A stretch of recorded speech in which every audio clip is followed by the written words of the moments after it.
Hello, everyone. And today, we're going to be tackling one of my favorite events in recent internet history. Everyone give a drum roll for Twitter's downfall. Woo! I'm sure that you're all aware of Twitter's recent changes, to put it nicely. But in case you're not, let's do a quick recap. Good old-fashioned Elon Musk decided to purchase Twitter in April 2022. It was a long process to officially transfer over the rights, meaning that Musk didn't officially enter the office until October 2022. Now, just a quick side note. Elon Musk's first day in the Twitter headquarters, he entered with a sink in his hand, like a full kitchen sink. He states this was to announce his victory. I don't know what victory it was, I haven't the slightest idea. Obviously, with new leadership in power, there is bound to be some changes to the company, and boy, howdy there was! So here are some primary changes he made to the site. This is divided into two sections, what he said he'd do versus what he did.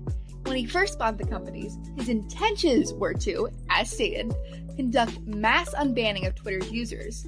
3. Reworking Twitter's algorithm to promote free speech, and finally, number 4, removal of fake/bot accounts. And here are some changes that have been made so far. The blue verification checkmark. It signified that the account was active, notable, and authentic. So basically, if you are popular enough, right? Easy to understand. Now you pay for it. Now it's just $7.99 a month. And rumors say that it will be moved to $12.99, but as of writing this video, it's $7.99. Second, he's laid off massive chunks of the company, meaning that Twitter moderators aren't able to complete their job as effectively. Third is the freedom of speech. He promised this to the lovely, joy-filled heart of the people of Twitter, and as you can imagine, everyone jumped on the opportunity to use slurs from a community that they were not in.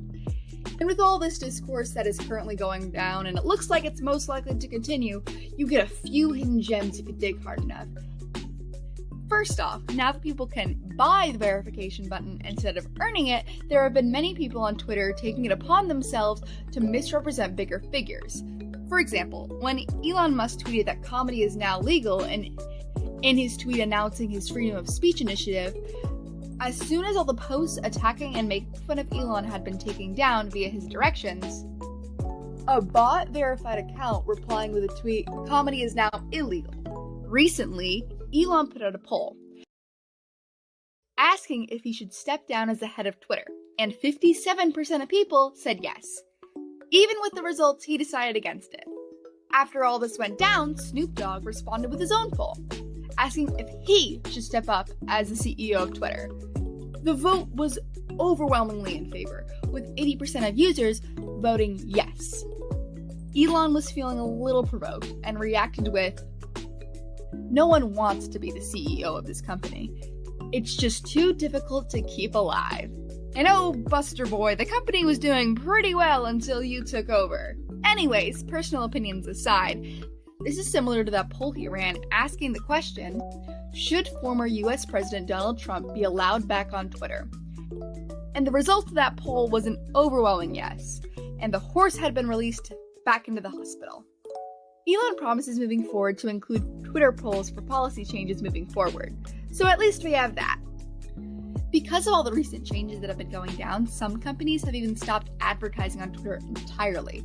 Apparently, with the risk of being associated with all the negative feelings and the rapid decline in Twitter users, it's just not worth it to them. Isn't that so interesting that part of Elon's money-saving initiative was to fire over 100 employees, and now, due to the lack of moderation being lost by those employees, Twitter is now losing money because companies aren't going to pay for advertisements on a site they don't want to be associated with. The short of it is that we are thigh-deep in the Twitter discourse, and I, personally, as an avid Tumblr user, love watching what people have been throwing lighter fluid on since 2016 to finally, quite literally, light up and burn. Anyways, thank you so much for watching. A lot of this was last-minute research, so don't source this for a paper or anything. I'm just sharing some events mixed with a little personal opinion. But bye, have an amazing day!